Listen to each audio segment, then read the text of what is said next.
देश नीति केवल सच्ची और पक्की खबरें। भारतीय जनता पार्टी के नेताओं में तो ऐसा लगता है कि मुसलमानों से नफरत करने की होड़ लगी हो। पहले यूपी के मुख्यमंत्री योगी आदित्यनाथ को ही मुस्लिम विरोधी नेता माना जाता था, लेकिन अब यही काम असम के सीएम हेमंत बिस्वा शर्मा करने लगे हैं। जिस तरह से मुसलमानों को लेकर सीएम हमेशा बयान देते रहते हैं, उससे यह बात साफ हो जाता है कि योगी अपने छवि को एक हिंदू नेता के रूप में बनाना चाहते हैं और उनके लिए गए फैसलों और बयानों से भी यही लोग मानते आए हैं कि योगी आदित्यनाथ हिंदुत्व का एक ब्रांड बन गए हैं।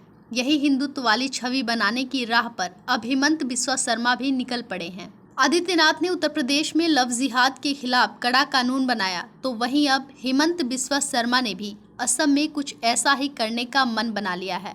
पर हेमंत बिस्वा शर्मा का टारगेट लव जिहाद से भी आगे का है। हेमंत असम में लव जिहाद के आगे और भी कई तरह के जिहाद की बातें करने लगे हैं। हेमंत बिस्वा शर्मा को लगता है कि राज्य में मुसलमानों को जमीन की बिक्री पर अंकुश लगाने की जरूरत है। उनका मानना है कि भूमि जिहाद को रोकने के लिए सरकार ऐसे कानून ला सकती है कि हिंदुओं और मुसलमानों के बीच भूमि के लेन देन के लिए मुख्यमंत्री की सहमति लेना अनिवार्य हो।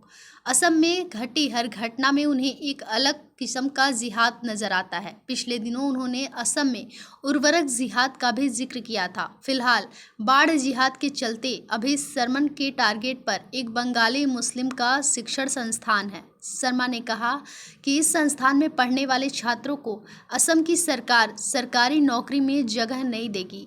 इसके लिए हेमंत जल्द ही कोई नया कानून ला सकते हैं।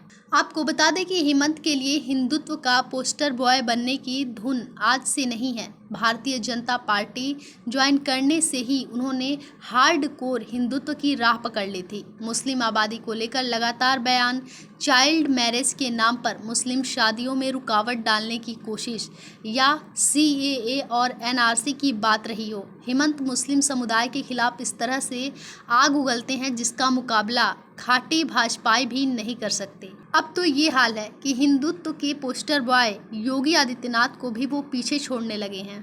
आपको बता दें कि आखिर हेमंत बिस्वा शर्मा हिंदुत्व के ब्रांड बनने पर इतना जोर क्यों दे रहे हैं। 2024 के लोकसभा चुनावों में बीजेपी को मिले शिकस्त से पार्टी ने बहुत कुछ सीखा है। सबसे बड़ी बात यह समझ में आ गई है कि बीजेपी कितना भी अच्छा कर ले, पर मुस्लिम समाज का उन्हें वोट बिल्कुल भी नहीं मिलने वाला है।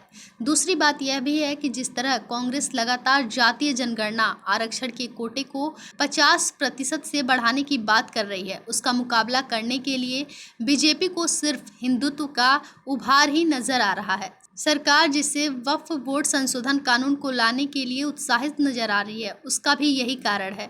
हिंदुत्व का ध्रुवीकरण होने पर विपक्ष के सारे तीरों से निपटने की बीजेपी को ताकत मिल जाएगी।